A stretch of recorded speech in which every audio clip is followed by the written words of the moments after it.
It's our game of the week, Alcorn versus Southern University, and it just might be the SWAC West Championship. Oh yeah, it's locked on HBCU. Play my music. You are Locked On HBCU, your daily podcast covering HBCU sports. Part of the Locked On Podcast Network, your team every day.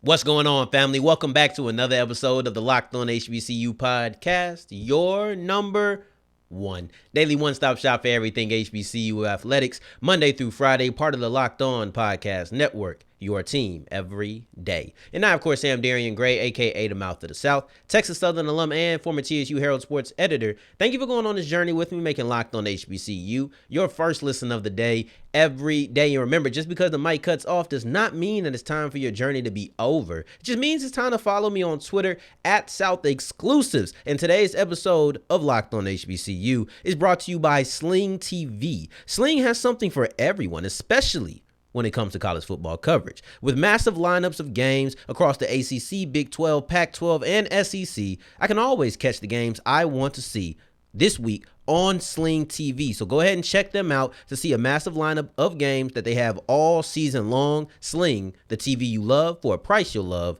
Try it today. And I want to talk about our game of the week, which is Alcorn versus Southern. We've had a bunch of games that I thought were very exciting. A lot of games that I thought were like pivotal matchups. I'm talking about maybe a divisional championship game 3 times this week.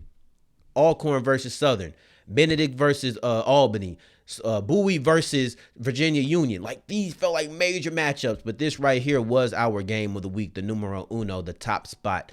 And that's Southern versus Alcorn, a potential SWAC West Championship. But we get into that in a second. You know, we have 3 matchups, 2 storylines, and then also a key to victory. Well, we're going to start off with the matchups. And the first one I want to start off with is the Alcorn pass rush versus the Southern offensive line. And this is going to be a really strong matchup, but there's not many teams that can go toe-to-toe with Alcorn when it comes to rushing the passer. And I don't mean from your offensive line can stop me type of deal. No, I mean just strictly pass rush versus pass rush. They have an argument for being the best pass rush in the SWAC. Like, it's them in Jackson State. Alcorn has the most sacks in the league, while Jackson State has the most sack yardage. They both heat the quarterback up, man. Alcorn State is legitimately one of the better ones in this conference, and Southern is going to have to find a way to truly deal with that. But let's look at the overall numbers. They have 20 sacks in 5 games. That's 4 a game. That's a high clip. They had 10 against McNeese, but it wasn't as if, we just had 10 in that game and we just popped off and we got stagnant after that. No, they had 10 in that game. They had 0 versus Tulane, but then you had 2 sacks, 6 sacks. So you're getting after the quarterback a good amount. It's not just one game that boosted your stats. Yes, it gave yourself, what they say, a high tide raises all boats or some crap like that. I don't be on the water. But the point is that a big time number like 10 sacks in a game is going to get your averages up. But when you look beyond that game, you're still getting pretty consistent pressure. And outside of that Tulane game, you're still averaging almost about 3.5 sacks a game. So you're still doing pretty good at 10 sacks in 3 games. That's pretty good. But overall, it's not a one person thing. And I think that's what I appreciate over everything, is that it's really a sack by committee. It's really like, all right, we're really going to go meet at this quarterback because 6 players have 2 or more sacks. The highest on the team is Chris Ballard, is Malachi Bailey, and they're at 3. The highest member by the way, shout out to Chris Ballard, Mansfield Timberview, you know what I'm saying? Arlington, Texas. I just got to show love to the hometown. So let's go ahead and show love there. But also, Southern, they've given up some pressure.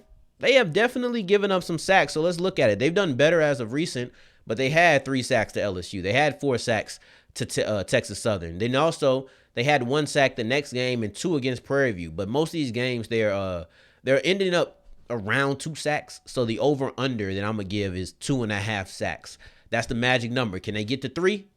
I think that'll be a pretty successful day when you look at it all in all. Besean McCray versus the Alcorn defense is my next matchup. That's the matchup that I feel like I need to watch. And I said the whole defense because every single one of those players, all 11 of the starters, any nickelback that they bring in, like any reserve, everybody on that Southern defense, or excuse me, that Alcorn defense needs to be prepared and accounted for Besean McCray. They have to. There's not many players, not many positions that's going to get that designation. And there's not many players at this quarterback position that are going to get it, but I do believe that he is worthy of it. With that being said, I look at Besean McCray and I see the best dual threat quarterback in the SWAC. That's what he's been this year, because a lot of times people hear dual threat and they jump to the legs, and yeah, he gets active on the ground, but let's talk about what he's done through the air, right? So he's 5th in yards per game through the air. He's 4th in rushing, but he's had the 3rd least amount of attempts, 3rd most touchdowns. He has the 2nd best completion percentage in the conference. Dude has been really good. And if you want to get to the legs, he's had over 75 yards on the ground in 4 of his 5 games, a touchdown in 3 of his 5 games. He's been spectacular. And in the last 2 weeks, he's had 320 or more yards total each game. The game before that, over 250. He's been really hitting his stride. And if you want to wonder why he didn't before, Eric Dooley will take up some responsibility for that and say, yeah, I should have played him more than a quarter against Florida Memorial. Could have got his legs underneath him. That's definitely something there. So when I say everybody needs to be taking account of him, I'm talking about you can't just depend on the corners and safeties because he's more than just a passer. He's a good passer. You need to count on them, but he's not just a passer. You can't just count on the defensive line heating him up, because what if they get sack hungry? What if they don't remain disciplined and he leaks out? Because at some point he will leak out. Now you got to worry about your linebackers getting them. It would not shock me if there's a spy on Besean McCray on an every down basis or most downs. All 11 men on the field have to take care of him because he is also a threat to run the ball just as much as he is to pass the ball. Now let's flip it. Let's flip the script. At the beginning, we talked about how that Southern offensive line was going to have to deal with the pass rush of Alcorn. Now let's go to the defensive line of Southern versus the offensive line for Alcorn. That's what you're going to have to deal with. And I'm looking at Jordan Lewis, who he's coming back. Coach Dooley said that Lewis looked good running. I think he's good to go. I'm excited because he missed some of that UAPB game, and then he ended up missing the whole Prairie View game. And you know it's a real injury because you're not just missing this Prairie View game. You're not. Like, if you can play, you're playing in that game. He had a hamstring injury that he's going to have to deal with. Like, they're going to have to make sure that he's good there. But overall, yeah, he's a monster. He's a guy who's going to wreck shop, right? So he's had good stats. He had 3 sacks in essentially like 4 games. But his impact is way bigger than that. Let's get into it. So there's only one game that he didn't have a sack in, and that was his game he got hurt against UAPB. But he had a tackle for a loss in that game already. And now you look at that TSU game, he had himself a sack. In that LSU game, he had himself a sack, and he had a forced interception where the pressure he set up just led the quarterback Nussmeier to I'm just going to throw it. It ended up being a pick 6, and it worked out. But that was forced on the part of Jordan Lewis. Ain't nobody else going to give him credit for that, so I'm going to give him credit for that because that's what happened. I watched that happen. It was his play. He made that play. And then also, you look at that Florida Memorial game, he had himself a sack, but then he also had a fumble recovery for a touchdown. Dude has been impactful in pretty much every game he's been in. Jason Dumas will be right there next to him. I can't wait to watch these players get after it and get after the quarterback together. I think it's going to be really fun. And they're high in sacks too. Like I said, Alcorn's high. They're number 1. Southern's right there at number 3. They got 15. So they can definitely rush the passer as well. But one thing I'll be noting is not only those 2 players, but then also Taj Brown. Let's talk about the tackles for a loss. Alcorn has only allowed 22 tackles for a loss all season. Southern has 24 in 3 conference games, or in their last 3 games. Those are the 3 conference games. And their last 3 is 7, 10, 7. They've been dominant. This is going to be big on big. These trenches, I'm going to have to be on the phone watching the game with Coach G. Like, man, you see Lewis, that's his boy. You seen Dumas, right? So those are definitely going to be some things that I'm looking out for. Going forward, we're going to talk about how this is kind of a SWAC West Championship game, and that's the biggest storyline going in. But then also, if you're a Prairie View fan, what should you be hoping for to happen in this game to give yourself the best shot to win the SWAC West? Before we get into that, I would love to tell you about Underdog, and this is the easiest way to spice up your college football season. And listen, emphasis on easy. It's ridiculously easy, right? Almost criminal. And there's no more having to go through every season or go through the season, have the same lineup every week, have to make adjustments. No, this is a weekly matchup. And if you think you know football, you know that person will have 75 receiving yards. Well, tell me, what does the over-under say? If you got the over, take it. You got the under, take it. It's just that simple. You pick 2 to 5 players. Doesn't even have to be from your favorite team. It can be from anybody, from anywhere. And it's available in 30 states. It's the easiest way to play fantasy. So, with the promo code Locked On, which is one word, Underdog will double your first deposit up to $100. So deposit $100, get $100 for free. You can go to UnderdogFantasy.com or find the Underdog Fantasy app in the App Store or Google Play Store. That's Underdog Fantasy, and the promo code is Locked On. As we keep on rolling on today's episode of Locked On HBCU, I appreciate you for making us your first listen of the day. Every day, y'all go hard for them, and I appreciate it truly. But I want to talk about the biggest storyline in this game. And that's the question. Is this the SWAC West Championship? I can't say that it is. The outcome of this game is going to mean so much to know if this is the SWAC West Championship, but I definitely feel like it has the feeling of it. We're going to hope, for Southern's sake, that it doesn't feel like a SWAC Championship, because that versus Alcorn just has not been the best matchup for them. But maybe with it being a SWAC West Championship and them being in the same division for the first time in a long time, like maybe to have a little bit better luck. But overall, who needs this game more? It's Southern. It's Southern. Southern is in the same position that they were last week. By losing to Texas Southern earlier in the game or earlier in the season, the Jaguars have now put themselves really behind the 8 ball where they need to knock off these teams. They can't afford losses to these teams, right? Especially because Prairie View ended up beating Texas Southern. However, Southern University in Louisiana did knock off Prairie View. They need to win this game, because if they don't win this game, I don't think Southern wins the SWAC West. I think Alcorn can lose this game and still win the SWAC West, right? It'll be difficult. It'll be difficult. I think whoever wins this game definitely has the upper hand, but that's why Southern needs it most. I think you can wrap it up. Like, they're going to be 2 behind Alcorn. Alcorn is going to play Jackson State and then also Prairie View. I think you're going to need a lot of help, and you need them to lose 3 games now. Right? So that's way different. You need them to lose 3 games because you can't tie with them. I just don't think that this is good. It's a must win for Southern. I wouldn't say the same for Alcorn. You win, it's great. Now, if you're Prairie View, what are you wishing for? If you're Prairie View, you want Alcorn to win, because Southern already beat you. You lose a tiebreaker with Southern. They beat you head up, right? So if you and Southern both finish with 1 loss on the season, they're going to be the SWAC West champions. However, you still have the chance to play Alcorn. Now, if Southern loses, they're down 2. Alcorn will still have an undefeated SWAC record. Now, if you beat them, I believe that game is November 5th. If you knock off them, now you're in the driver's seat. But I'll tell you even one better. One thing that will make the outcome of this game absolutely irrelevant is Prairie View needs to win out, and they need Jackson State to win out. Because Jackson State faces both Alcorn and Southern. And it isn't just a division versus division. This is not the NFL. This is college football, where your conference record is what is the deciding factor. So if Jackson State knocks off Alcorn, right? Let's say Jackson State knocks off Alcorn and they knock off Southern, and Prairie View wins out. That means Alcorn will have lost to at least Prairie View, and they will have lost to at least Jackson State. That's 2 losses. Prairie View only have 1 because they won out. They only have 1 conference loss right now. They would end with that.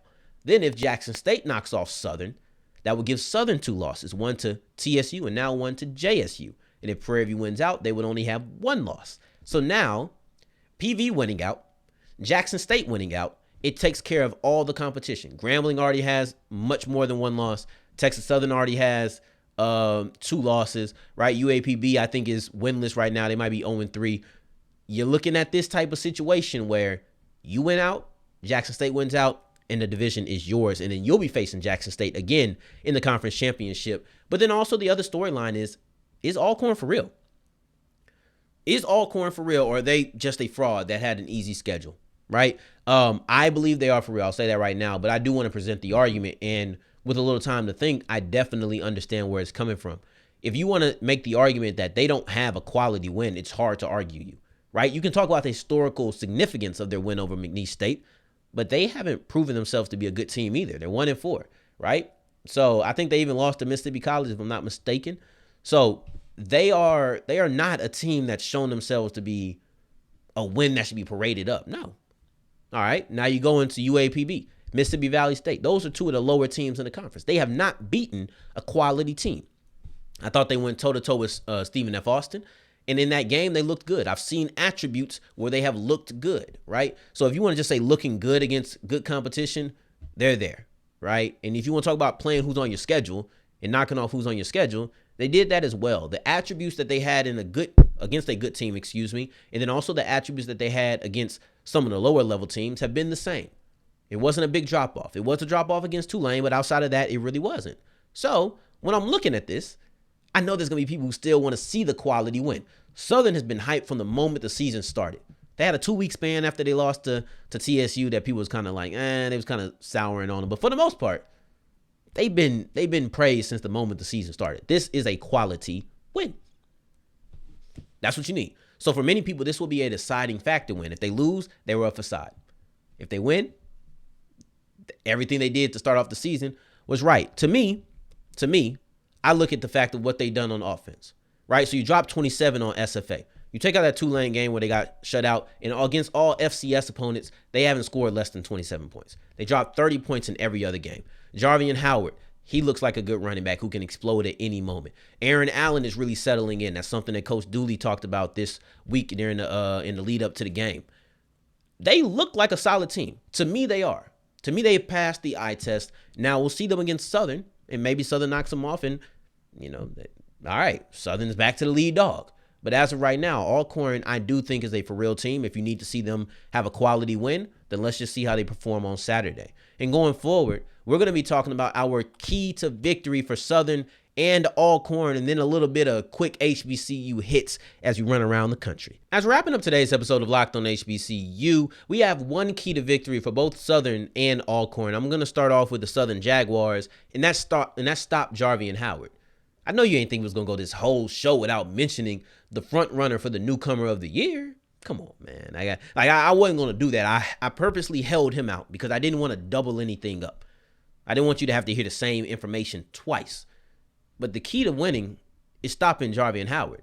Jarveon Howard has had 2 big-time games. I mean, one that was nearly 200 and one that was nearly 300. He's had 2 major games. You can't allow it to be 3. You can't. It's just that simple. You cannot let that happen, because if he goes for 200, 300 yards, you're probably going to lose that game. You're probably just going to lose that game because it's going to be full of explosive plays. It's probably going to be full of touchdowns because he does finish, right? So you want to avoid that. And the thing is, in between there, he's been kind of bottled up. He's been kind of bottled up where you had 20 carries for 60-something yards, 20 carries for 70-something yards, right? So he's been bottled up a bit. The only thing about it is you still have that fear because you know he has that big playability. So you can have him bottle up for 15 for 40, but then all of a sudden he pops off of 50 and now it's 16 for 90. Like, he has that type of ability, and you know he does. He has the home run ability that you always have to be scared for. You always have to be a little bit concerned that he might take you over the top. And honestly, there's no way to defend that, right? So you can bottle him up, but you know that's ability. The only way to stop it is to jump out to a lead to where they can't run the ball. If you don't do that, it's no real way to minimize or feel confident that you minimized his impact, because at any given moment, things can change.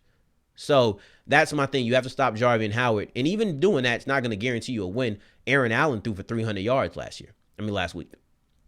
You know they're going to give Howard 20-something carries. Pretty much every game he's gotten that except for the Tulane game. That's their outlier completely. I just wish I could take them out.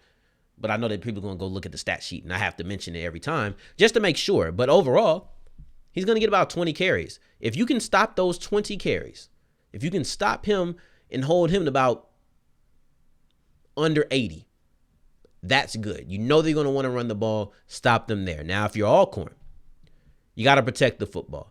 And I think Aaron Allen's done a pretty good job of that. He's only had 2 interceptions on the year. That's good. That's good.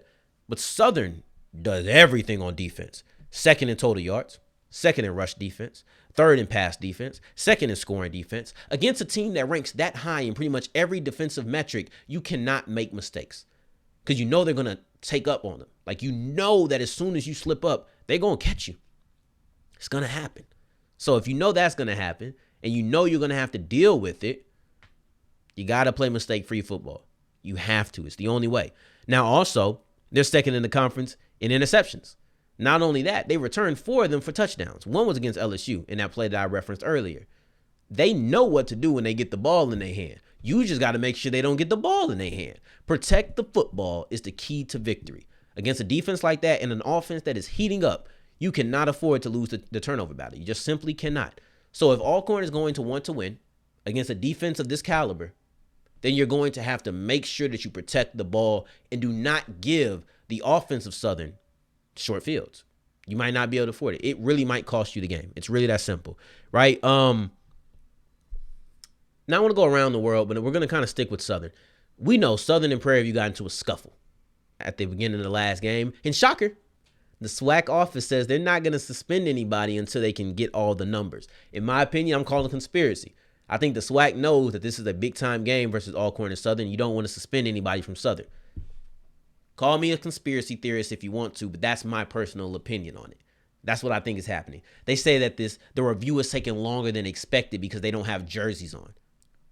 I think you can find out who those players were. That's what I think is what it is, right? I ain't even mad at you. Matter of fact, thank you, SWAC. I'm appreciative of it. So I'm glad that you're doing that. And then also, Mark Evans, the offensive lineman from University of Arkansas Pine Bluff, was the first participant announced for the HBCU Legacy Bowl, which will be in New Orleans this week, or not New Orleans. The HBCU Combine will be in New Orleans. The Legacy Bowl was already there last year, but it'll all be there in New Orleans in mid-February. So I'm pretty excited for that. I hope to be there again. So this is going to be a good time. But in the meantime, man, I appreciate y'all for making us your first listen of the day every day. Next week, we'll be back with all of our game of the week recaps. We got 3 games of the week. We're going to be busy next week. I cannot wait, though, because these are going to be phenomenal games. Make sure you're checking them out. This game comes on at 6 o'clock Central. Make sure you're checking out on ESPN Plus if you have it. I appreciate you for making us your first listen of the day every day. For your second listen of the day, make sure you're checking out our conference shows on the network because we are the best family on the Locked On Podcast Network. And you know what? You ain't even got to keep it a secret no more. Go to Locked On Saints and tell them Locked On HBCU is the best. All right? I'm sure Ross will love that. But anyway, in the meantime, in between time, if you're looking for me, you can find me on Twitter at South Exclusives. Until the next time that we hear each other, family, take care, stay blessed. Peace.